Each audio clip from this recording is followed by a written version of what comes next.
wir alle haben Momente, wo man muss durchziehen und wo du musst irgendwie über den Hügel kommen. Und dort finde ich es dann sehr, sehr, sehr gefährlich, zu sagen, Sankas Fallacy, du müsstest eigentlich die Beziehung beenden, weil du hast bereits so viel investiert. Ein Thema, wenn die Message von dieser Folge, wenn die durchkommt, bin ich happy. Und zwar, ja, das ist, ich kann gar nicht sagen, es ist vielleicht nein, aber das nicht nur ich. Wow, hey, da wäre ich selber so drin. Die haben der Vision, ne? Ja, die haben, ja. Und ja. Aber wie das halt so ist, wenn du jung bist und plötzlich einfach so für nichts Geld bekommst, bist du manchmal ein bisschen übermütig, oder? Kreuzbandriss, sonst wäre ich Profi geworden. Ja. Weißt du die? Habe ich auch gehabt. Kinder.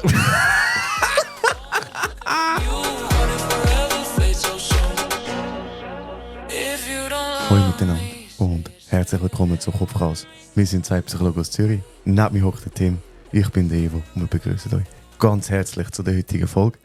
Ich freue mich sehr auf das heutige Thema. Wie geht's dir, Tim? Gut, das ist gerade recht ein mellow, sehr ein scheuchen Einstieg. Hat das vielleicht damit zu tun, was du gestern gemacht hast? Ja, wahrscheinlich.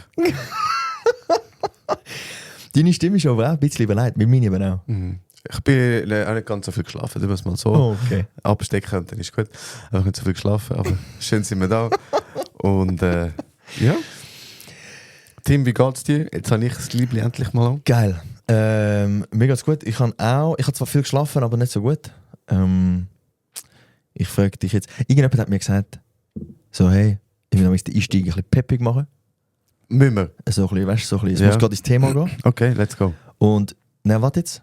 Und ich finde, ja, er hat recht. Oder ich habe sein Feedback sehr geschätzt.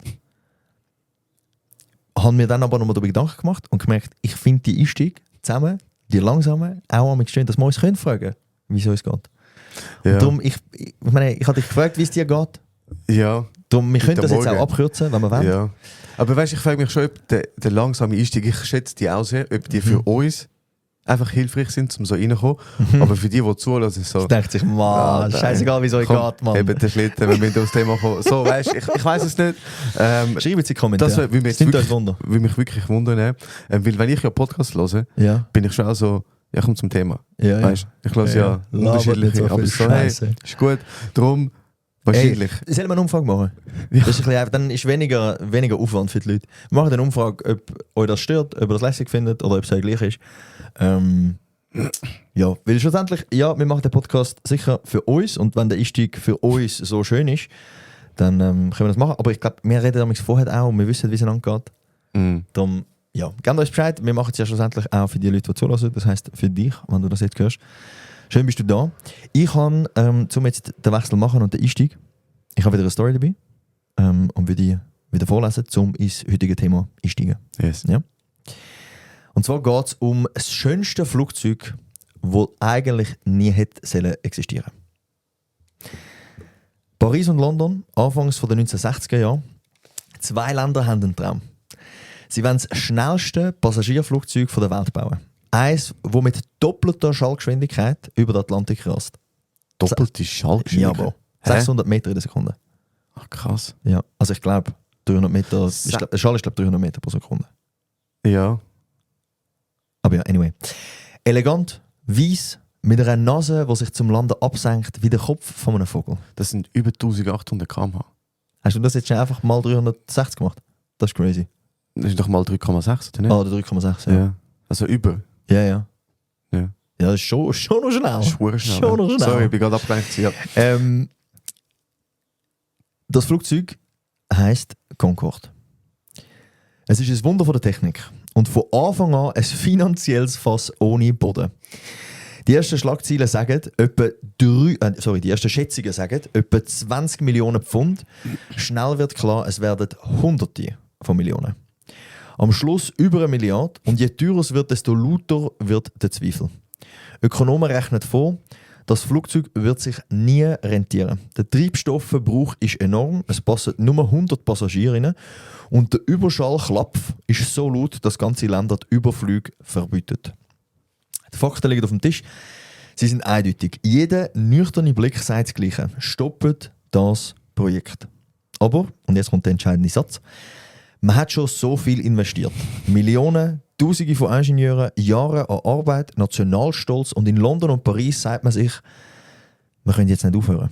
Nicht nach allem, was wir schon reingesteckt haben und wäre alles umsonst gewesen. Also wir machen es weiter und weiter und weiter. Die Concorde fliegt 27 Jahre lang. Sie ist eine Schönheit. Die Leute bleiben auf der Straße stehen und schauen in den Himmel, wenn sie vorbeifliegt. Und sie ist ein wirtschaftliches Desaster. Sie verdient nie zurück, was sie gekostet hat, nicht einmal annähernd. Am Schluss bleibt von diesem Traum vor allem eine Lektion. Eine, die so bekannt worden ist, dass man in der Psychologie den Denkfehler nach dem Flugzeug getauft hat.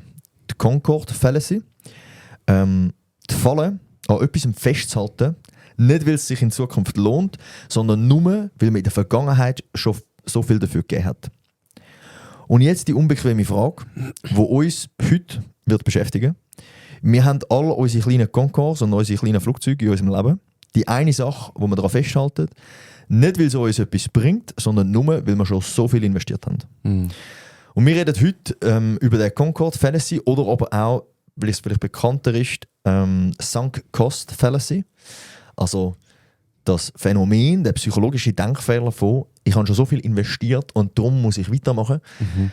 Und ich glaube, das haben wir in all unseren Bereichen, ob finanziell, wie bei dem Flugzeug, aber auch, wenn es darum geht, in einem Hobby, in einem Sport, vielleicht auch in Beziehungen. Finde ich noch spannend. Mhm. Kommen wir sicher auch noch drauf zurück. Und das schauen wir heute an. Genau. Auf Deutsch heisst die versunkene Kostenfalle, der Denkfehler. Und so beim Einlesen oder beim Vorbereiten oder auch so beim Überlegen, wo habe ich das auch bei mir. Es ist einfach krass, weißt du, wie viele Bereiche es trifft. Ja. Oder? Und ich finde, gerade bei dem Denkfehler, ich mache es jetzt in Anführungszeichen, ist es ein mega Spannungsfeld, weil es ist nicht immer so klar, wann macht es Sinn zum Aufhören. Oder? Darum, auf das werden wir sicher auch noch reingehen. Aber ja, hast du gerade ein Beispiel, wo du sagst, hey, da bin ich ein Persönliches? Hey, ich kann sonst eins. Ich tue mich ein bisschen also ich habe ganz viele, aber Ja. ich fände eigentlich deine fast am spannendsten. Okay. Weil, ich meine, wir haben auch schon darüber geredet und ich finde es eigentlich noch sehr passend. Okay, ich weiß nicht, ob das, aber ich glaube, du weißt. Also genau, ich habe ja relativ früh angefangen in Krypto investieren. Mhm. Und das ist ja, weil es relativ früh war, auch zum Teil sehr cool gewesen, sehr Ja, erfolgreich. gelohnt. So, hat sich sehr gelohnt. Aber wie das halt so ist, wenn du jung bist und plötzlich einfach so für nichts Geld bekommst, bist du manchmal ein bisschen übermütig, oder? Mhm. Und mein Bruder und ich, wir haben das beide gemacht, also immer noch, aber einfach so zu dieser Zeit, haben halt angefangen so ein bisschen recherchieren, ja, was gibt es noch? Gibt es so Nischen, Coins und so und wirklich so Bullshit haben wir angefangen zu suchen. Und dann Dogecoin. ja, aber noch viel, viel kleiner, wirklich so dumme Coins, oder? Und dann weiss ich noch mega gut, da haben wir einen gefunden, so ein bisschen über das Projekt gelesen, und dachte, boah, das ist das Projekt und so und wirklich jetzt noch mega günstig und boah, crazy. Und dann haben wir uns dort eingekauft und ich sage jetzt den Betrag nicht, haben wir uns dort eingekauft und dann ist es wirklich so relativ schnell voll gestiegen, oder? Und ich dachte, boah, krass, nochmal eingekauft. Hey, und wie es halt müssen kommen, ist es halt ein fucking Scam gewesen, Alter.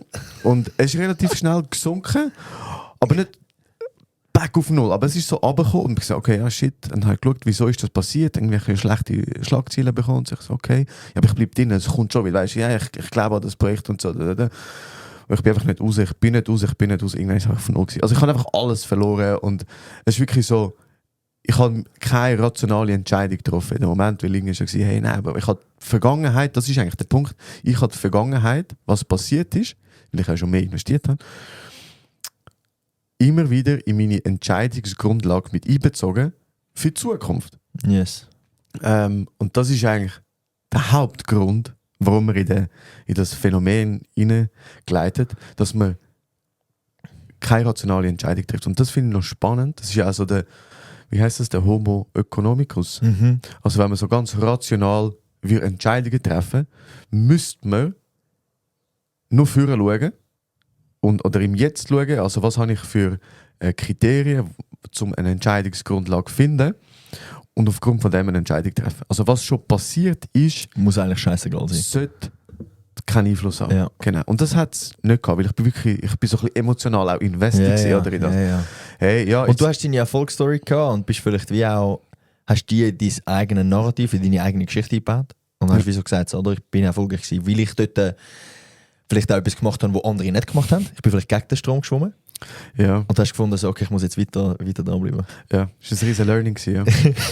Wo ich es bei mir, ich habe mit der Vorbereitung so überlegt, so, hey, wo sehe ich bei mir das am stärksten? Weil ich habe das Gefühl, ich bin recht anfällig für den Denkfehler. Ja? Ja. Oder, sagen wir von Natur aus. Ich meine, seit ich den kenne, kann ich es ein bisschen mit reinnehmen. Aber ich glaube, ich bin recht anfällig dafür, weil ich vielleicht manchmal auch ein bisschen zu selbstsicher bin. Also so ein bisschen das Gefühl habe, so, Kommt schon. ich weiss, dass es gut kommt. So, Ja. Auch wenn andere Leute sagen, ich bin sicher auch anfällig dafür, weil ich selber mich als jemand würde einschätzen, der sehr sagen wir, loyal ist. Und ich meine jetzt auch nicht nur zu Personen, sondern auch zu Ideen. Und an etwas festhängen und so das puristische, ursprüngliche will behalten oder so. Wir haben eine Idee und wir stehen für das ein. Und so, als ich die Story gelesen habe, auch von dem Flugzeug, von der Concorde, bin ich so gewesen, so, wow, hey, da wäre ich selber so drin. Die haben der Vision, ne? Ja, die haben, ja. Und Ja. wo es bei mir in der Überlegung am stärksten aufgekommen ist beim Pokerspielen. Und ich spiele nicht viel Poker, aber so vor allem, ich sage so, Ende, so mit 18, 19, Anfangs 20, da bist du irgendwie im Trainingslager mit den Jungs und du hast halt irgendwie, dann gibt es mal irgendwie einen Pokerabend. Ey, und ich habe immer verloren. Wirklich gottlos. Und ich würde nicht sagen, weil ich schlechte Menschenkenntnis habe oder irgendwie schlecht in so Spiel bin, sondern ich habe dann geblufft. Und zum Beispiel, ich habe eine schlechte Karte gehabt und habe halt geblufft, in der Hoffnung, dass die anderen rausgehen. Die anderen sind nicht raus. Und ich habe gefunden, ich muss jetzt weiterziehen. Ich muss jetzt da weitergehen, weil ich habe ja jetzt schon geblufft. Ich kann jetzt nicht einfach sagen, mir selber eingestehen, dass ich geblufft habe. Gut, das ist ein bisschen die Natur des Spiels, nicht? Logisch. Aber ich bin amigs wirklich... Und das hat mich so aufgeregt, weil ich wie so gesagt habe, bin ich so schlecht im Pokern? Dumm, ja. Dort habe ich es bei mir so am meisten gemerkt. Ja. Und ich glaube, so finanziell sieht man das sicher an vielen Orten. Weil Ja, man einfach mega. so an dem hängt, was halt Ja. ist. Ich will ganz schnell noch eine Differenzierung machen und nachher können wir darauf eingehen, eben so ein bisschen, du hast schon gewisse Themen angesprochen, so, wenn du sehr invested bist, verantwortlich für etwas hast, dass so, was sind so Bedingungen, dass es tendenziell stärker auftritt? Vielleicht noch so zum Abgrenzen, St. Coast Fallacy hat sehr viel, wie soll ich sagen, sehr viele Kombinationen. Das ist nicht nur einfach das Phänomen, sondern es taucht mit ganz vielen unterschiedlichen vermischt Phänomenen auf. Und das verstärkt sich auch. Und da gibt es so das Thema Verlustaversion, also dass wir Menschen Verlust schwerer gewichtet als ein Gewinn. Also zum Beispiel tut es den Menschen mehr weh. Wenn sie 100 Franken verlieren, als wenn sie 100 Franken finden, blöd gesagt. Ja, genau. Im Vergleich. Sie haben dort, sie haben dort das ursprünglichste, einfachste Experiment ist, sie haben Leute gefragt, hey, wir dürfen eine Münze werfen, bei Kopf bekommst du 100 Franken, bei Zahl zahlst du mir 100 Franken. Ja. Und Leute haben gesagt, nein, das mache ich nicht. Also die Mehrheit der Leute haben gesagt, nein, weil sie die 100 Franken Verlust stärker wertet als die 100 Franken Gewinn. Und das Spannende ist, sie haben dann nachher gefragt, so, ja, wie viel mehr müsstest du gewinnen, Stimmt, damit du das würdest machen, also damit wir die Münze würden werfen. Und sie sind dort dann auf, ich sage so, Mittelweg gekommen von doppelt so viel. Also bei Kopf, wenn ich 100 Franken bekomme, müsste es jetzt 200 Franken sein und ich müsste nur 100 Franken verlieren, Stimmt, ja. dass ich den Deal eingehe. Aber rein mathematisch, der Homo economicus, müsste es eigentlich, sobald es bei 101 Franken Gewinn ist und 100 Franken Verlust, müsste ich es eigentlich machen. Ja, mega. Ja, genau, also so die Verlustaversion, die uns zum Teil treibt, die dort reinspielt. Dann gibt es noch so Status Quo Bias zum Beispiel, also dass man den Status Quo, so wie wir jetzt unterwegs sind, so der aktuelle Zustand, wie schützen und auch so ein bisschen eine Trägheit reingeht. Aber dort vielleicht auch zum Differenzieren bei den Sunk Cost Fallacy, da ist eigentlich, merkt man, dass man eigentlich sehr aktiv handelt. Und beim Status Quo ist mehr so ein Verteidigen. Dann ein Confirmation Bias, also dass man Informationen nur reinnimmt oder in sein Konstrukt reinnimmt, das einen bestätigt. Kognitive Dissonanz, haben wir auch schon gehabt. Also recht viel, da gibt es noch mehr. Hey, es gibt schon noch mehr, aber ich glaube, es lässt sich mit vielen Sachen kombinieren. Ich glaube, ja, wir haben heute nicht den Anspruch, dass wir alle Kombinationen irgendwie besprechen, sonst sind wir halt Mono da. Hey, Victor. Und ich glaube, du musst schlafen irgendwann. Ja. Ich habe noch einen weiteren Punkt, weil du hast es am Anfang aufgebracht. Und zwar hast du gesagt, es gibt verschiedene Faktoren, die es verstärken oder die dazu führen. Und ich habe gelesen, und da ist aber die Forschung noch nicht 100% sicher, dass Kinder und sogar Tiere weniger starke Sankt-Gass-Fälle sind, den Denkfehler weniger stark zeigen. Was meinst du, Tier? Hey, frage mich nicht, wie sie das getestet haben, aber ich habe wie gesehen, dass bei Kindern und bei Tieren... Ja, sie haben halt wie so geschaut... Ich bin mir gerade Affe am Trader vorstellen. Bei so. Ja. Nein, auf jeden Fall ist dann dort aus die Hypothese entstanden, dass es ein erlerntes Konstrukt ist und nicht quasi biologisch gegeben. Also wir kommen nicht mit dem auf die Welt, sondern es wird auch wie gesellschaftlich so uns beigebracht. Und ein grosser Faktor, wo ich das absolut sehe, ist so, dass die Tendenz, dass wir erzogen werden mit «Hey, du musst Sachen durchziehen». Oder du musst Durchhaltevermögen zeigen, du musst Grit zeigen, du musst das ist eine Charakterstärke, oder? An Sachen dran zu bleiben. Wenn du schaust, die ganzen Filme, oder? Wenn du irgendeine Erfolgsstory anschaust, dann gibt es immer in einem Film, am Anfang kommt es irgendwie gut, es wird mal so eine Situation erklärt und nachher gibt es irgendeine schwierige Situation. Und dann muss der Hauptcharakter oder muss dann durchziehen, muss quasi dranbleiben, sodass es dann am Schluss das Happy Ending gibt. Und wir wachsen mit dem auf und das ist die Story, wo es immer wieder gesagt wird, hey, du musst dranbleiben. Oder? Und du hast das vorher mal gesagt, es ist schwierig zum Abwägen, weil durchziehen und Durchhaltevermögen ist absolut eine Charakterstärke. Aber irgendwann kommt der Punkt, wo man sagt, hey, jetzt sind wir da als Flugge am Bauen, wo sich nicht rendiert, wann stoppen wir damit? Oder wann hören wir auf, zum dem nachrennen? Und ich glaube, das wird heute immer wieder mal so ein bisschen Diskussion kommen, hey, oder? In welchem Kontext vom Leben zieht man wie lange durch? Weil es gibt dort auch ganz grosse Unterschiede. Ich finde, das ist jetzt einfach meine Meinung, oder? Im Vergleich zu, hey, in Beziehungen musst du vielleicht viel länger mal durchziehen als mit Bitcoin. Mit Bitcoin musst du vielleicht sagen, so, jetzt muss ich raus, weil einfach, es lohnt sich nicht. Ja, mega. Also einfach nur das Führer schauen. Ja. Aber ja. Voll. Oder auch Karriere. Wie lange ziehst du Karriere durch? Weil ich jetzt schon so viel investiert habe und eine Weiterbildung gemacht habe. Aber eigentlich macht mir gar keinen Spass. Aber ich habe ja doch so viel investiert schon. Genau. Vielleicht, wie kommt es dazu, oder? Ich glaube, wir Menschen haben einfach die wirklich Mühe, mit Verlust emotional zu verarbeiten. Und dass es ja zum Verlust kommt, braucht es wie so eine aktive Entscheidung, jetzt hören wir mit etwas auf. Und die tun wir dann halt einfach innen rausschieben. Also eigentlich ist es eine Art Prokrastinieren. Wir schieben es auf, mit aufhören. Die unangenehme Entscheidung. Die Entscheidung. Ja. Weil solange es nicht entschieden wurde, das Projekt ist beendet, die Beziehung ist beendet, ich kündige, was auch immer, habe ich immer noch die Möglichkeit, dass es ja vielleicht gut kommt. Oder? Also es ist dann wie noch für mich selber im Selbstwert auch so, es ist noch nicht gescheitert. Oder? Und darum tendieren wir dazu, dass wir es halt mega rausschieben und so mental immer sagen, ja, es könnte noch gut kommen. Es könnte einfach die Wahrscheinlichkeit null ist. Voll. Oder? Und dann kommen wir mit der Confirmation Bias hin, oder wir nehmen mit Informationen gar nicht rein. Oder mit uns sagen, ja, aber...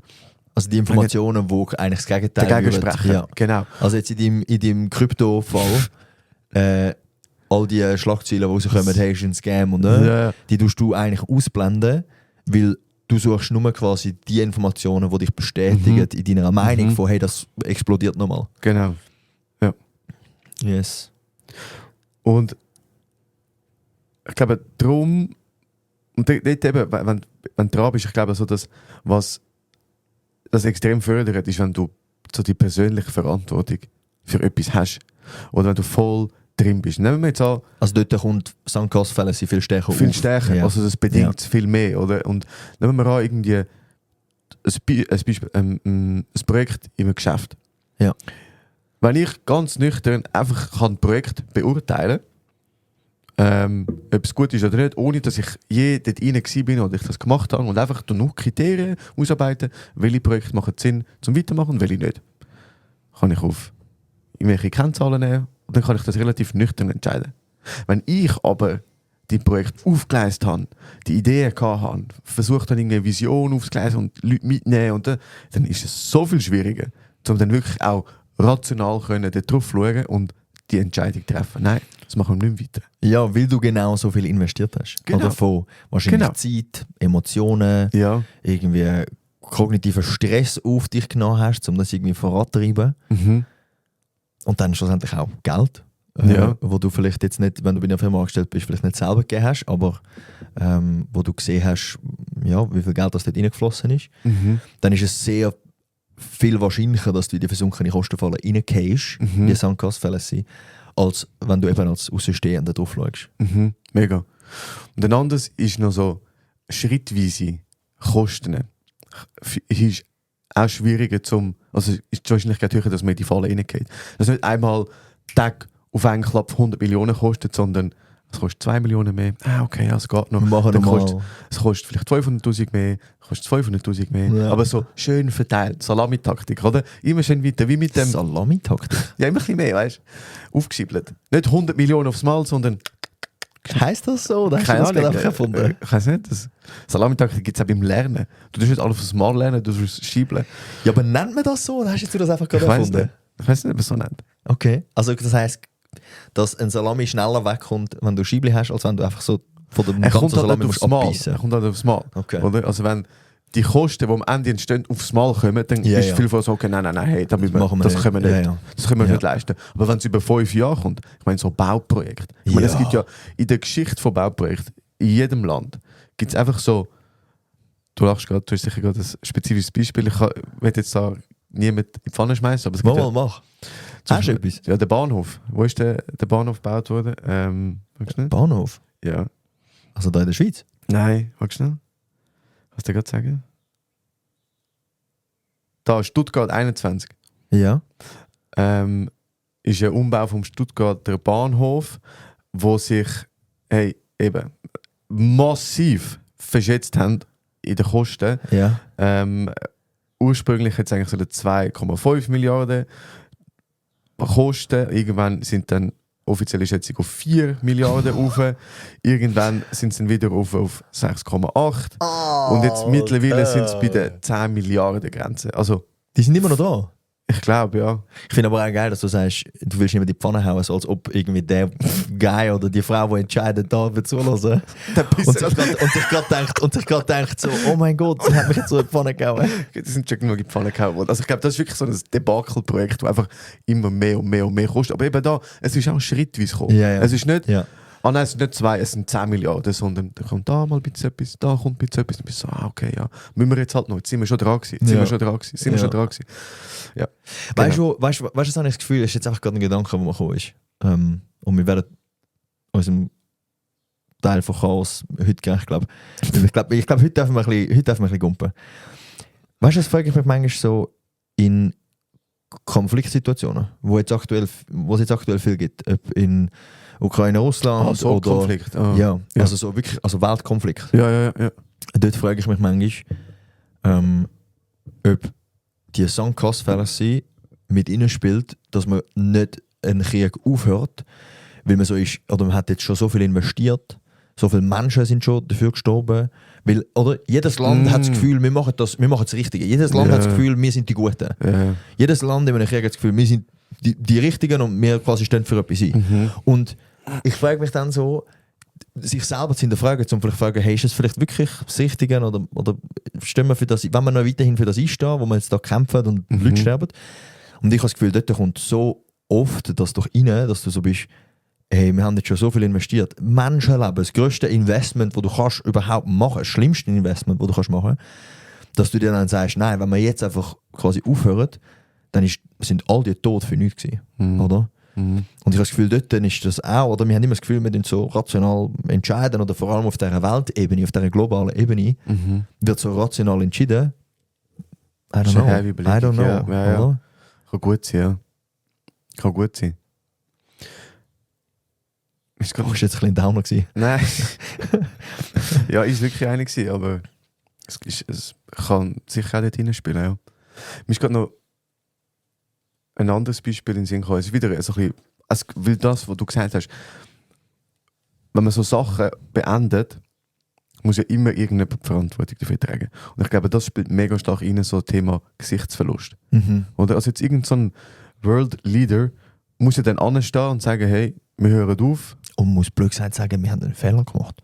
Und es war eine schlechte Entscheidung, dazu mal. Oder? Darum, weil wir jetzt haben eine neue Informationsgrundlage, darum treffen wir jetzt eine andere Entscheidung. Ja. Das heisst, es geht immer mit Gesichtsverlust einher oder mit gefühlten Gesichtsverlust, je nachdem bei was. Ich meine, eigentlich hast du bei gewissen Projekten gesagt, hey, wir haben es probiert, haben aber gemerkt, es funktioniert, darum stehen wir jetzt an und tun die Ressourcen wieder fragen und Energie nehmen dann. Mega gut, eigentlich mega gut. Aber gegen aussen ist immer so, es sieht nach einem Fehlschlag aus, nach einem Misserfolg, Projekt nicht fertig gezogen. Aber es könnte ja mega hilfreich sein, zu einfach sagen, ja, warum hat es nicht funktioniert? Und dann nimmst du das als Lernchance, eigentlich, oder? Yeah. Aber oftmals ist es so, gescheitert. Hast du schon mal eine Staffel, also besser gesagt, hast du schon mal eine Serie oder einen Film fertig geschaut, obwohl du eigentlich so bist, was ist so schlecht? Hey, bei Serien bin ich relativ schnell fertig, wo ich sage, hey, nein, schaue ich gar nicht. Okay. Aber bei Film, dann ist wie so das zeitliche Investment nicht so groß, weißt? Aber so bei Film kannst du so schlechte Actionfilme, wirklich so. Ach, fertig geschaut, IMDb 3,7, weißt du, so richtig low. Habe ich einfach schon fertig geschaut und das ist so schlecht gewesen. Ich bin mal aus dem Kino rausgelaufen. Das könnte ich nicht. Wieso? Also, und dort finde ich es noch krasser, weil du hast ja dann auch finanziell etwas. Und wenn du jetzt auf Netflix einen Film schaust, das Einzige, was du investiert hast, ist die Zeit. Oder? Ja. Weil das Abo hast du eh schon. Ja. Aber im Kino sich ein Ticket kaufen, reinsitzen, auch der gesagt, Gesichtsverlust von Aufstehen und rauslaufen. Und alle Leute sehen, dass du jetzt dir das nicht mehr gibst. Aber wirklich, es ist irgendwie so, jetzt hau ich jemanden die Pfanne, irgendwie so das Känguru und die Pyramide, irgendetwas, ich weiss nicht, wie wir auf den gekommen sind. Ich habe das Gefühl gehabt, es ist wie so ein Verarschungs-Joke-Film. Und der ist aber wie so ein bisschen, also wirklich, es war wie ein Fiebertraum gewesen. Ich habe so das Gefühl gehabt, so, die bauen jetzt das auf, weil das ist irgendwie ein Joke, dass es so schlecht ist. Das ist irgendwie, da gibt es irgendwie auf der Meta-Ebene quasi wird dann sich über das lustig gemacht und so. Und es hat einfach nicht aufgehört. Also es ist einfach, es ist nicht einfach ein Joke gewesen. Nein, es ist so schlecht gewesen, auf allen Ebenen. Und ich bin dann rausgelaufen, aber es hat wirklich noch auch viel Energie gekostet, die Entscheidung zu treffen. Weil du hast ein Ticket gekauft und du sitzt jetzt mega, dort rein. Mega. Und das finde ich noch interessant. Es gibt dort dann auch eine Studie, wo sie geschaut haben, und zwar haben sie Theatertickets, so wie ein Saisonticket. Ja. Haben sie eine Forschung gemacht, wo sie ein Saisonticket für das Theater entweder den Leuten verkauft haben für den vollen Preis oder aber mit einem Rabatt. Und das ist zufällig zugeordnet worden. Also du hast jetzt zum Beispiel eins mit Rabatt bekommen und ich habe den vollen Betrag gezahlt. Und dann haben sie geschaut, wie oft gehen die Leute. Und du, der Rabatt bekommen hast, bist weniger oft gegangen als ich, weil es ist, ich glaube, ein relativ schlechtes Theater gewesen. Und du hast dann halt wie die Verluste in die Kosten fallen, nicht so stark, weil du hast weniger investiert. Jetzt, ich habe aber den vollen Preis gezahlt, also muss sich das ja lohnen, darum gehe ich jetzt dort rein, auch wenn es mir vielleicht nicht so Spass macht. Und dasselbe Prinzip sehe ich, weißt du wo? Wenn ich irgendwo in einem All-You-Can-Eat oder Bottomless oder irgend so etwas, ich zahle einen Betrag und kann nachher so viel rausholen, wie ich will, und ich esse. Ja, das ist, ich kann sagen, es ist vielleicht nein, aber das habe nicht nur ich.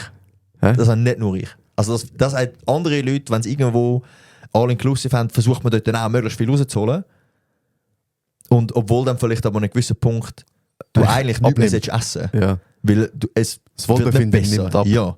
Und dort kommt genau das mit rein, was du am Anfang erwähnt hast. Man muss immer die Situation von jetzt neu analysieren.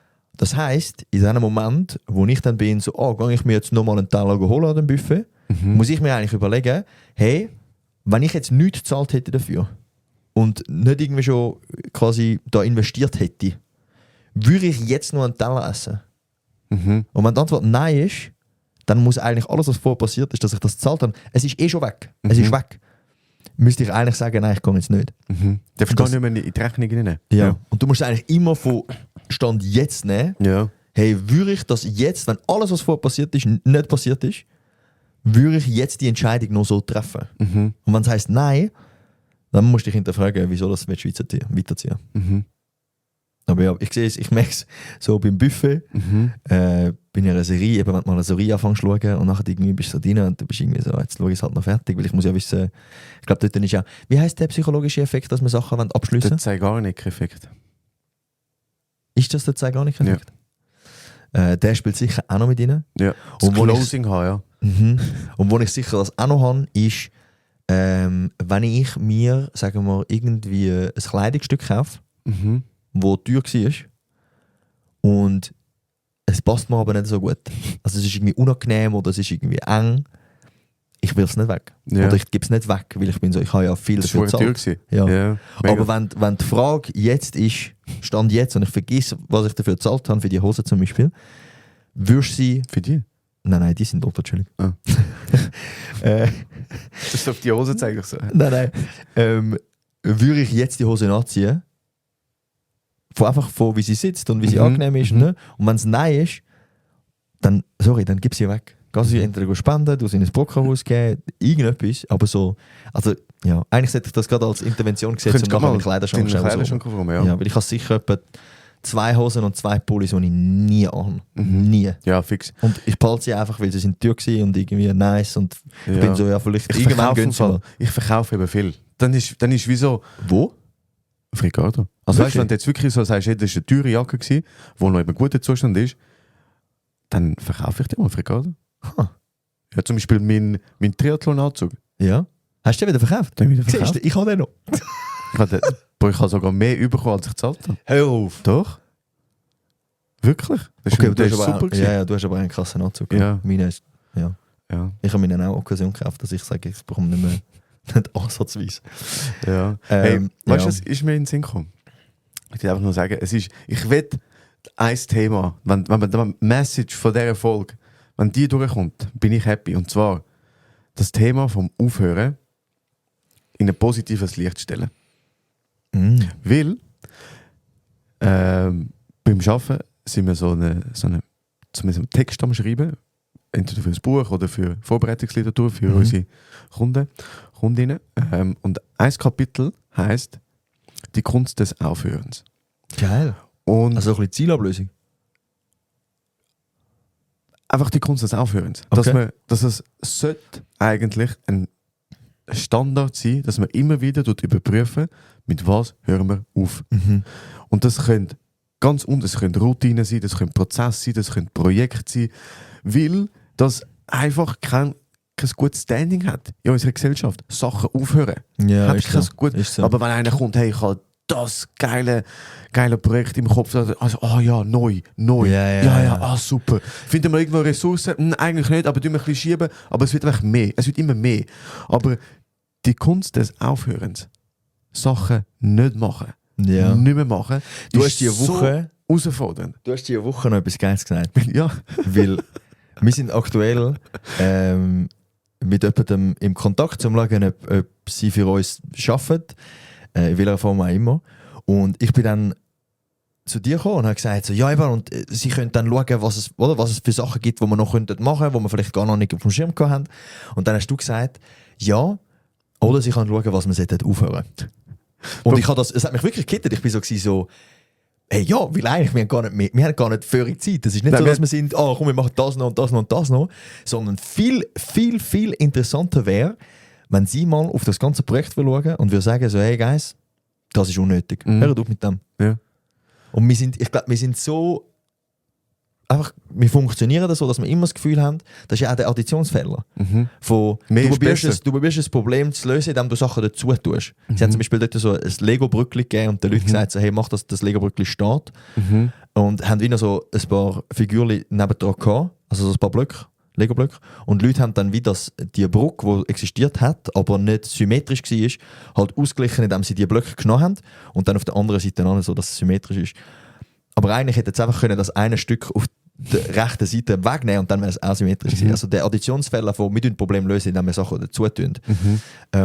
ist noch spannend. Und das hat mich wirklich gekittet, dass du gesagt hast, ja nein, sie soll viel lieber darauf schauen, was man aufhört. Ja. Weil es ist genau das. Ich glaube, das ist ohne Scheiß in Firmen, im Business, 100%. in so vielen Sachen, wo man einfach mal muss kritisch drauf schauen muss, so, hey, was kann man streichen? Hey, also sorry, es kommt ja immer mehr, tendenziell. Egal wie viel Programm, whatever. Super, aber was tun wir streichen? Eigentlich müsste man sagen, hey, okay, das Programm kommt, welches brauchen wir nicht mehr? Dann meistens ist ja nachher noch so, ja, wir haben jetzt zwar die Ordnerstruktur, aber wir haben jetzt auch noch SharePoint und das und das. Dann denke ich, ja, aber was haben wir jetzt? 4 verschiedene Ablagensysteme. Was streichen wir? Weißt du? Ja. Jetzt haben wir Mails, Teams und das. Okay, aber was streichen wir? Ja. Aber das ist, es hat einfach keinen Wert. Es wird dem wie kein Wert zugeschrieben, Sachen bewusst aufhören. Obwohl es ja nachher wieder Ressourcen frei gibt, Energie freisetzt, wo man nachher wieder gezielt kann einsetzen. Es geht eigentlich um das. Das ist so ein Text eigentlich aus Organisationen führen, oder?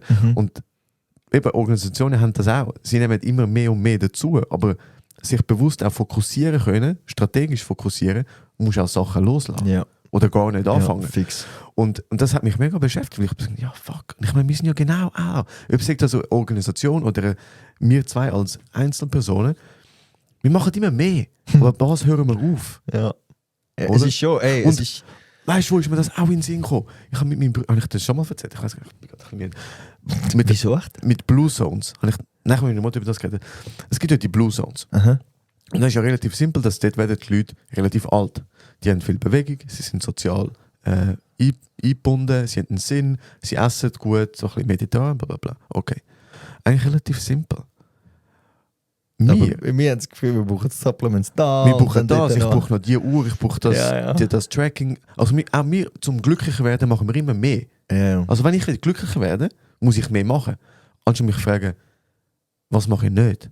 Was brauche ich nicht, um glücklich zu sein? Ja, keine Ahnung, jetzt sind wir ein bisschen weg von dem aber das ist okay, das ist okay. Ich finde, es geht eben schon ein bisschen um das. Ich glaube, das Bild, das wir haben vom Aufhören, führt dazu, dass wir die Investition, die wir schon gemacht haben, so fest aufwerten. Aber ich bin wirklich überzeugt, dass ich will das ganze Narrativ, die ganze Erziehung, nicht, ich rede jetzt nicht nur von Kind, wenn wir Kind sind, sondern auch die Erfolgsstories, die wir hören in Filmen, Büchern, was auch immer, was wir von Leuten hören.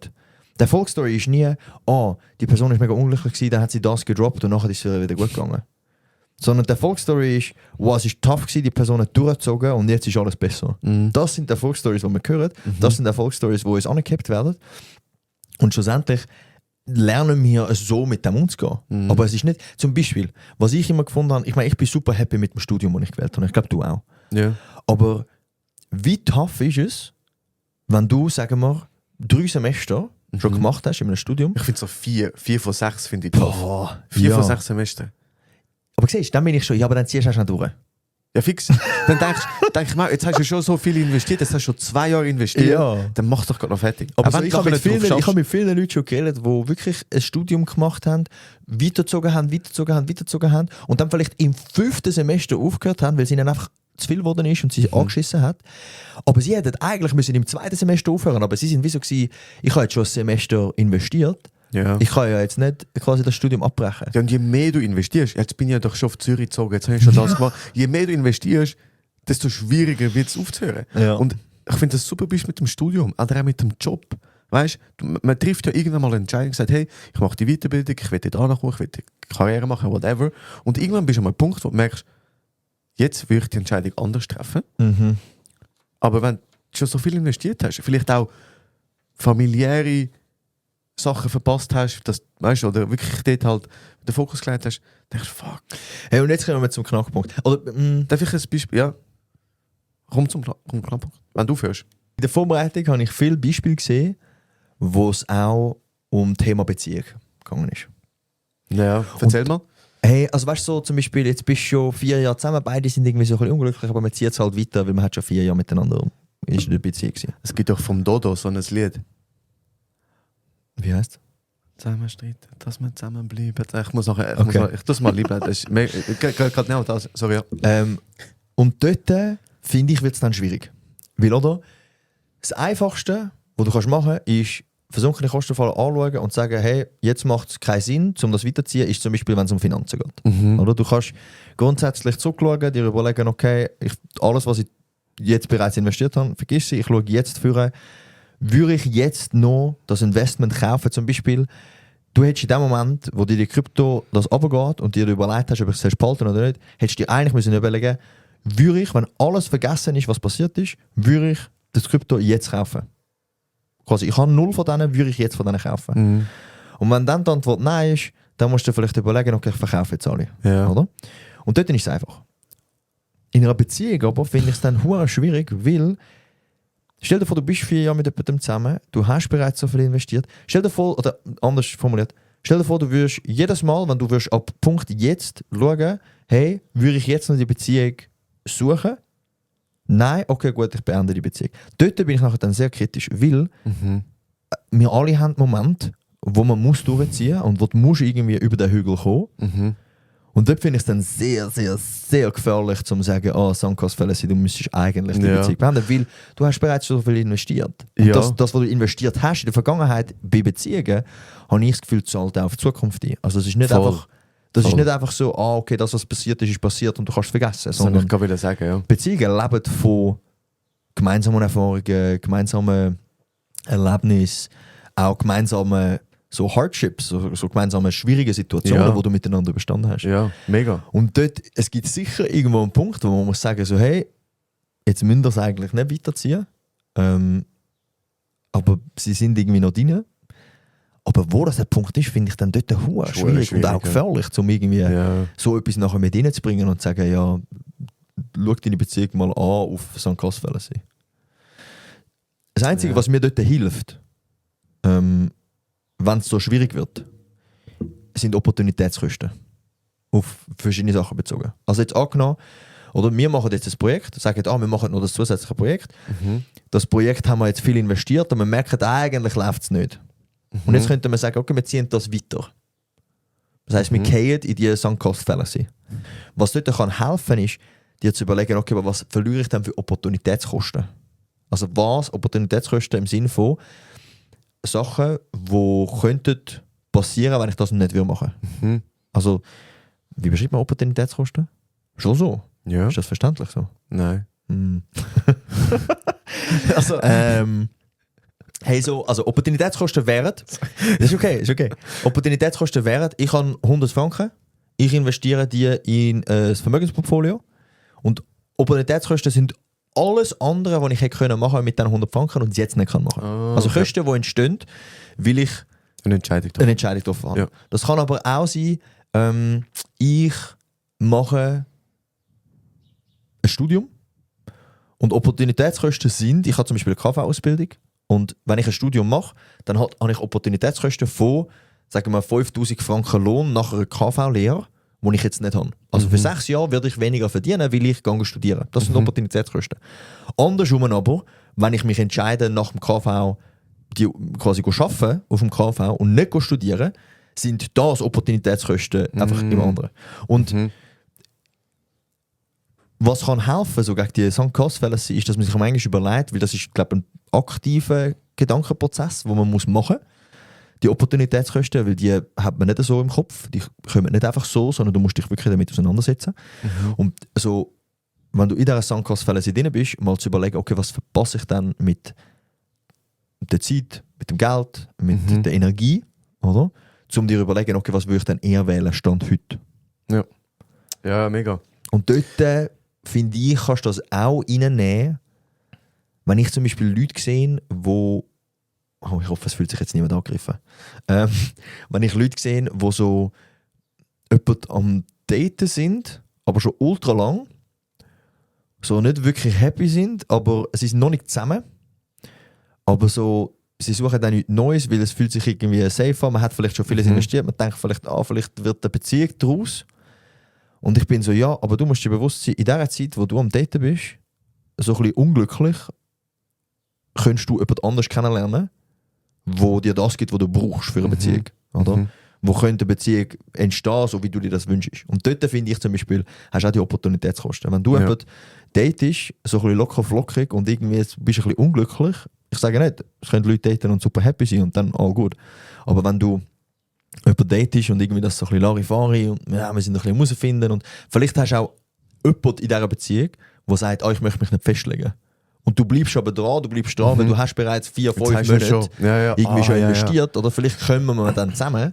Dann bin ich so, hey... Obwohl eigentlich von Anfang an so gesagt hat, und du bist mega. So, hey, du könntest in dieser Zeit jemanden kennenlernen, der so zu dir passt und wo du irgendwie gemeinsam eine Verbindung kannst aufbauen und eine Beziehung. Aber du kannst es halt nicht und das sind die Opportunitätskosten. Du kannst es nicht, weil du deine Zeit investierst in eine Beziehung, wo vielleicht nicht dir das gibt, was du dir wünschst. Mega. Aber dort musst du, ich finde das musst du aufpassen, dass du das nicht so rationalisierst und simplifizierst, vor allem in Beziehungen, weil einfach ich finde halt sind selten rational. Also ich habe das jetzt in Beziehungen nie gehabt, aber ich habe ein Beispiel, wo ich merke, das wäre jetzt wirklich falsch gewesen. Beispiel auch noch. Das wäre jetzt falsch gewesen, hätte ich dort die verschwundenen Kosten nicht reingenommen. Und zwar, ich habe ja sehr lange Fußball gespielt, sehr intensiv, sehr viel Zeit in das investiert, sehr viel Zeit in das investiert, auf sehr viel verzichtet auch. Und ich weiss noch, so mit 13, 14 habe ich mal eine Wie alt bist du, als du mit dem Kobbel gespielt hast? 8 oder so. Weil du hast mir letztens ein Bild gezeigt. Mit dem Kobbel? Mit dir und dem Gregor. 8. Ja, oder 9. Und er schon dort, Kopf grösser. Aber bis 13, 14? Genau. Also ich bin dort noch vor dem Spiel gewesen. Und dann hatte ich aber wirklich so eine Phase gehabt, eine riesige Krise, wo ich gesagt habe, ich höre alles an. Ich schiesse mich an. Ich kann nicht mehr. Ich kann nicht mehr.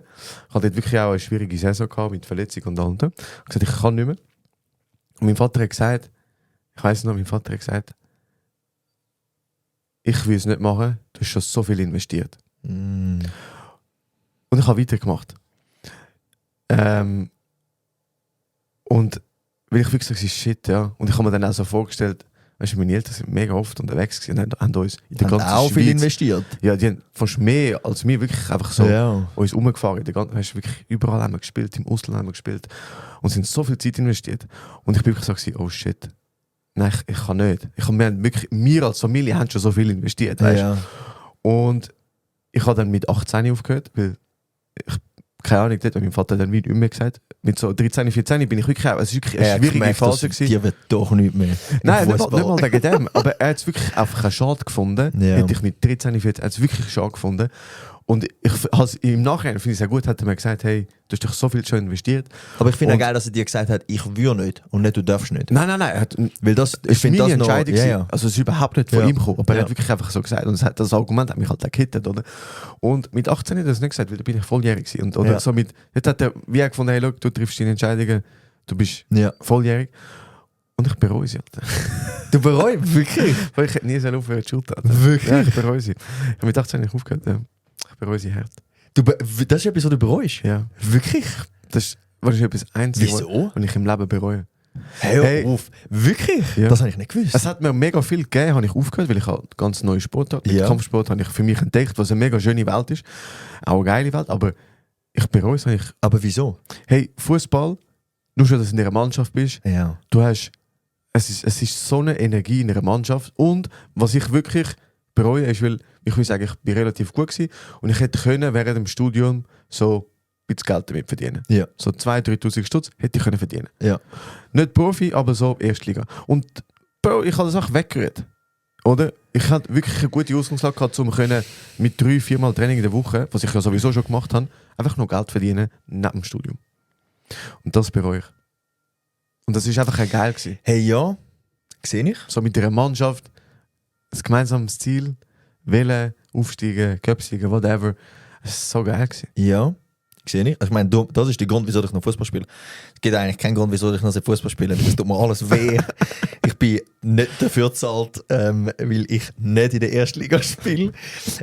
Aber das stimmt schon. Also das Teamgefühl und einfach auch Sachen gewinnen und irgendwie kompetitiv sein in einem Team ist für mich unersetzlich. Nichtsdestotrotz möchte ich ergänzen, und zwar, wenn wir die Opportunitätskosten anschauen. Ich weiss nicht, ob du heute mit mir auf diesem Stuhl sitzen, wenn du während dem Studium Fußball gespielt hättest. Das kann Weil sein. wir sind heute da, weil wir während dem Studium sehr viel Zeit miteinander verbracht haben, auch an einem Donnerstagabend nach den Vorlesungen, ZF-Sessions. Zusammenfassungssessions, ja. Oder aber auch miteinander Projekte gehabt haben. Während dem Studium, wo sehr viel Zeit investiert, Ja. sehr viel Zeit gebraucht haben. Und das hat dazu geführt, dass wir heute da sitzen. Darum, ich sage nicht, du darfst das nicht bereuen, du darfst das absolut bereuen. Ich sage nicht, dass das geiler ist als das Fußball, das kann ich nicht sagen. Ich weiß Aber es auch nicht. Ja. was dort vielleicht kann helfen, auch im Nachhinein, um das vielleicht auch Anders framen. anders framen, ist wirklich Opportunitätskosten anschauen. Was hättest du heute nicht, Mhm. wenn du das dort dazu mal gehabt hast? Ja. Hey, also mega, gell? Das ist ja dann immer, also ich meine, im Nachhinein denke ich so, ah ja, hätte, Fahrradkette, ja, super. Aber es ist einfach so, in dem Moment ist die Entscheidung, Ja. dort habe ich wie nicht drauf geschaut, was habe ich schon alles investiert. Einfach so gewesen, im Moment schießt es mich an, ich habe keinen Bock mehr. Und weil ich auch Freude habe an etwas anderem. Also ich meine, eben, ich habe einen Ja. Kampfsport für mich entdeckt und ich habe das schon währenddem auch gemacht und ich habe wie gesagt, hey, ich habe nachher mehr Zeit in dem, also auf etwas anderes, die Energie auf etwas anderes gelenkt, oder? Ich habe immer beides gemacht. Also ich habe mega viel auch gewonnen. Ja. Einfach so im Nachhinein denkt, ja, sometimes I miss it, so. Sehe ich. Und dort kommt das rein, wir haben ja vorher darüber geredet, was man dann kann machen bei Suncast Fallacy oder Ja. was, vor allem in einem Business-Kontext, was man sollte machen, ist, dass die Person, die investiert hat, nicht die Entscheidung trifft. Wo du 14 warst, hat dein Vater das nicht die Entscheidung getroffen, aber er hat wie quasi seine Meinung angelegt und Ja. gesagt, oder als Außenperspektive, Er fände es schade, so. er fände es schade, obwohl er auch vieles investiert hat. Bei 18 hat das wahrscheinlich niemand gemacht, das hat niemand für dich entschieden und gesagt, so, hey, bleib dran. Mhm. Wobei es ja interessant ist, dass du in dem Moment kein Opfer gewesen bist vom Suncoast Fallacy. Also das ist eigentlich noch interessant. Ja. Aber du bereust, ja, aber siehst, Es gibt kein richtig oder falsch, weil wir sagen jetzt, oder, ich glaube, das ist jetzt vielleicht noch wichtig, wir sagen nicht, du darfst nie auf die Suncoast Fallacy reingehen, weil du bereust es jetzt Ja. etwas, wo du vielleicht eher auf das hättest schauen sollen, Ja. was du in der Vergangenheit gemacht hast. Und dasselbe würde ich behaupten, und dort wird es eben komplex, ist in Beziehungen. Ja. Oder wenn es nur um Finanzen geht, dann kannst du einfach Klare zuschauen und Zahlen. sagen, ey, ich vergesse alles, was passiert ist, Ja. aber ich schaue jetzt einfach nur noch in die Zukunft. Aber das läuft einfach nicht, wenn es um uns als Menschen geht. Mhm. Ob in Beziehungen oder um Lebensträume oder um Entwicklung. Mega. Geht einfach nicht. Und dort muss jeder für sich selber herausfinden, ab welchem Punkt ist es vielleicht nicht mehr gut durchzuziehen Mhm. und bis zu welchem Punkt ist es wichtig, dass ich durchziehe. Mhm. Hey, gell, da würde ich gerne noch, vielleicht um das ein bisschen besser greifen, was da passiert, Thema Zielablösung. Weil Zielablösung, da geht es wirklich nicht nur um Suncoast, sondern es geht auch so ein bisschen Thema Identität. Und ich finde jetzt gerade das Beispiel, das ich gebracht habe, macht dort mega Sinn. Also jedes Ziel ist ein Teil von meinem Selbstbild. Mhm. Oder ich habe mich als Fußballer gesehen. Und das ist mir mega wichtig gewesen, dass das ein Teil von meinem Selbstbild ist.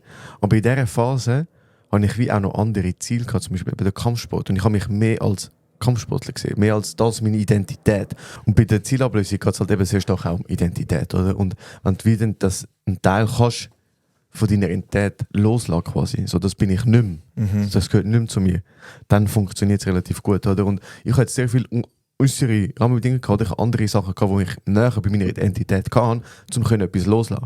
Also es war fast zu einfach gewesen, zum Loslassen. Aber oftmals fällt es ja genau schwierig, zum etwas loslassen, weil wir definieren uns ja eben gewisse Sachen, oder? Und das löst ja dann auch das Spannungsfeld in einem aus, von weitermachen oder loslassen. Das ist genau das, von, Ja. weil ja so viel emotional noch dranhängt an gewissen Themen. Jetzt eben Karriereweg. Ja, ja, und eben, das sind dann Lebenstrauer. nachher nur Karrieren oder Spaß, also nur. Nur. Aber stell dir vor, wie schwierig das ist, irgendwie dich abzulösen von einem Kindertraum, von einer Beziehung, von irgendwie dein Kind, wo jetzt erwachsen ist und aus dem Haus draussen ist, dass du das nicht mehr bei Mutter ist oder bei Vater ist, sagen wir das so? Weil du bist die letzten 20 Jahre Mutter oder Vater gewesen und jetzt ist das Kind erwachsen und irgendwie du kannst halt nicht mehr. Also ich glaube dort, wenn nachher so richtig etwas tief drin ist in deiner Person, in deiner Persönlichkeit, das ist voll tough, das Mega. irgendwie loszulassen. Mega. Ja. Ja, darum fällt es auch so schwer, ja. Hey, Voll. du hast gesagt, das wird vielleicht eine kurze Folge. Wir sind jetzt bald bei einer Stunde, bei 55 Minuten. Ich habe noch schnell ein paar Sachen, die uns helfen, Ja. um nicht in die versunkene Kostenfalle oder in die Sunk-Cost-Fallacy reinzugehen. Eins haben wir schon mal erwähnt, und zwar die Neueinsteigerfrage oder Zero-Based Thinking. Also du tust ab jetzt, wenn ich jetzt nochmal neu einsteigen will, würde ich die Entscheidung so treffen, also in deinem Fall jetzt von dem Krypto, eigentlich zu überlegen, wenn ich jetzt die Krypto zum ersten Mal würde kaufen und ich noch gar keine habe, würde ich die jetzt kaufen? Wenn die Antwort Nein ist, dann verkauf sie. Dann gibt es so Kill-Criteria, wo du vorgängig schon definierst. Also zum Beispiel, du hast ein Bauprojekt und sagst, hey, es darf nicht mehr kosten als XY. Und XY ist dann erreicht und du darfst das wie vorher schon definieren, dann hilft es dir nachher in dem Moment, mit dieser Entscheidung umzugehen. Aussenperspektiven einholen, haben wir auch schon gehabt. Jetzt so mit dem Vater zum Beispiel, wo dir wie eine Aussenperspektive gibt, von hey, ich will nicht aufhören. Jetzt, bei euch ist es zwar gerade umgekehrt, das ist noch spannend eigentlich. Ja. Aber das ist die Nüchternheit, Ja. so nicht emotional Jemand, der involviert nicht das investiert hat, was du investiert hast. Ja. Also zum Beispiel eben, wenn du unglücklich bist in deinem Studium, jemand fragt, also, hast du das Gefühl, das passt zu mir? Hast du das Gefühl, ich sollte das durchziehen? Das kann sicher spannend sein. Dann spezifisch in Organisationen die Entscheidungstrennung. Also die Person, die das Projekt verantwortet, darf nicht alleine dafür oder nicht alleine Entscheidungsträgerin oder Entscheidungsträger sein, ob das Projekt weitergezogen wird, wenn man mehr Geld braucht. Also du musst wie die Nüchternheit haben. Und, was ich noch spannend finde, ein Reframing, ein Umformulieren von ich habe schon so viel investiert zu ich habe schon so viel verloren. Oder? Also, das ist einfach ein Reframing. Ja. Du kannst sagen, ich habe schon so Also viel in Krypto verloren ist, investiert, aber gewisse Sachen sind einfach schon verloren. Und dann muss man sich das anschauen. Voll. Und dann der 6. Punkt, die Opportunitätskosten. Sich wirklich mal anzusetzen und zu überlegen, hey, wenn ich das weiterziehe, was verliere ich? Und wenn nachher die Antwort ist, ich bin bereit, das zu verlieren, die Opportunitätskosten, dann weißt du auch, dann fühlst du dich bestätigt in deiner Entscheidung. Ja. Aber wenn du nachher dann unsicher bist und so bist, so, hey, vielleicht sollte ich doch irgendwie das nochmal hinterfragen, dann ist vielleicht ein guter Moment, um sich mal Gedanken machen, ob man das will weiterziehen. Und ich glaube, es wird niemand können sagen für irgendjemand anders als einen selber, wann das der Moment ist. Weil es ist ein mega Spannungsfeld zwischen ziehe ich durch, weil es gibt auch massive Erfolgsstories von Leuten, die durchziehen. Ich meine, und wäre der Krypto nachher durch die Decke, würde mir jetzt heute etwas anderes sagen. Ja, fuck. Dann bin ich froh. Nein, aber weißt du, hast ja auch die Erfolgsstories. Ja. Und schlussendlich für jede Erfolgsstory, die du hast, wo jemand durchgezogen hat und blöd gesagt in dieser Sunk-Cost-Fallacy drin geblieben ist, hast du aber auch Stories, wo Leute verlieren. Ich glaube einfach, die Loser-Stories werden öfters kommuniziert. Öfters? Weniger oft. Eben. Weniger oft kommuniziert. Ja, das ist der Ding. Survivorship Bias. Ja. Also das heisst, die guten Stories, von denen hören wir, von denen wissen wir, die werden in Büchern, in Filmen publiziert. Ja. Wir erzählen auch viel eher mal einem Kollegen, wow, da habe ich durchgezogen und jetzt bin ich erfolgreich. Aber all die Sachen, die jemand durchgezogen hat und es nachher hinten raus ist, von denen hörst du wenig. Wirklich wenig. Ja, mega. Es gibt doch so einen mega bekannten Schriftsteller gewesen. Sein Leben ist einfach eine Misere. Wirklich? Ja. Finde ich aber geil, dass er... Also, und er hat das Buch darüber geschrieben? Nein, aber man schreibt jetzt über ihn. Und das ist einfach... Auch wenn er erfolgreich war, hat er irgendwie alles versoffen und Probleme mit Frauen und da Beziehungen nicht funktioniert. Einfach alles ist schlecht gewesen. Aber es ist ja mies zum Lesen, sorry. Also es ist ja... Macht ja keine Freude. Ja. Ist jetzt nicht so, oh wow, geil, etwas gelernt. Ja.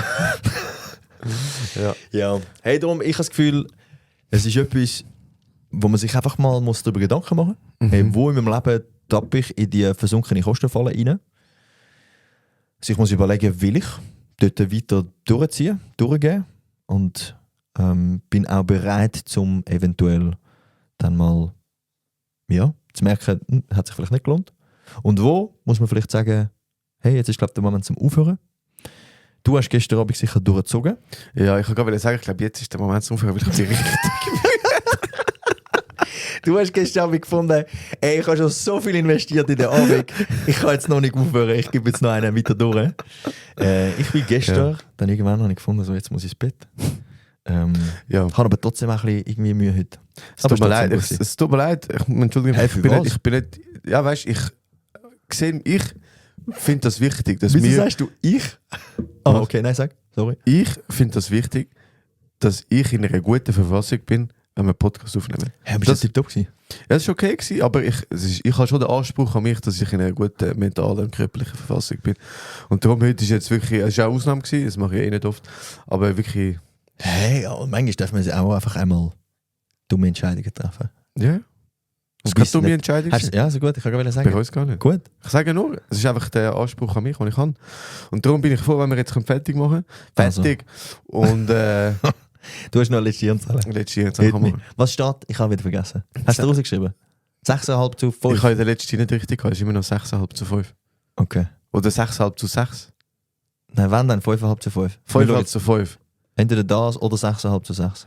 6,5 zu 5. Das ist ein halber Punkt Unterschied. Ja, ja. Also, wenn du Glück hast, also, hast du von dem Effekt... Dann sagen wir, es ist 5,5 zu 5. Ja. Und wenn es nicht stimmt, dann tun wir es korrigieren. Ja.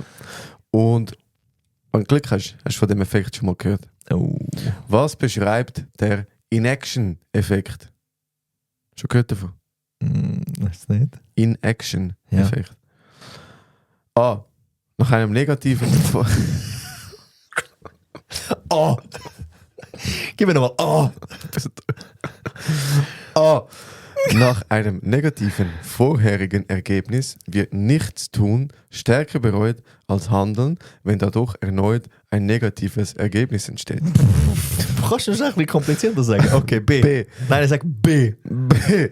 Menschen bereuen Handlungen grundsätzlich stärker als Nichthandlungen, wenn zuvor ein Misserfolg erlebt wurde. Ah, schon nicht.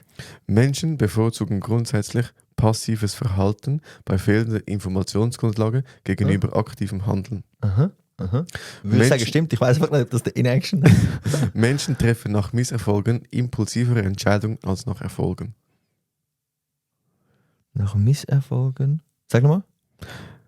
Nach Misserfolgen impulsivere Entscheidungen als nach Erfolgen.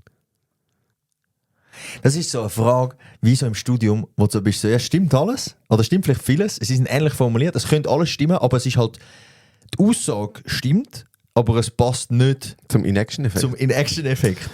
Hey, gell, ich habe das alles von Hand formuliert, gell? Darum ist es so kompliziert. Ja. Dann habe ich meine Antwort. Ja. Sorry. Ja. Wenn ich weiss, dass du die jetzt selber formuliert hast, dann würde ich sagen, die Lösung ist A. Wieso A? Weil es ist die komplizierteste Formulierung. Das heisst, du hast dir selber Gedanken machen, wie du formulierst das. Und vielleicht, letztes Mal habe ich glaube einmal von der, ganz selten, die richtige Antwort zu A angetan. Ja. Und ich habe gefunden, vielleicht hast du das jetzt auch gemacht, ja, weil wenn du es dir selber formuliert hast. B oder so. Ja. Es ist A. Let's fucking go! Sehr ich habe gut. keine Ahnung, was der Und das Kannst ist du mal noch sagen, spannend. was der In-Action-Effekt ist? Es ist eigentlich cool spannend. Nach einem negativen vorherigen Ergebnis wird nichts tun stärker bereut als handeln, wenn man nochmal negativ Ergebnis hat. Und jetzt denkst du, what the fuck, ganz ein simples Beispiel. Du hast zwei Mannschaften, Fußballmannschaften, nebeneinander. Und die verlieren beide.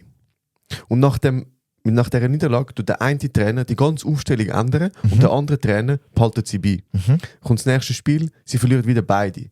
Der, der nichts geändert hat, bereut es mehr als der etwas geändert hat. Ah, okay. In-Action-Effekt. Okay. Spannend. Yes. That's it. Interesting. Yes. Ach, ich bin so müde. Hey, danke vielmals. Habt ihr reingelassen? Spannend gewesen. Heute haben wir mehr so ein bisschen Free-Flow-Style etwas so gemacht, aber es war auch okay gewesen, habe ich gefunden.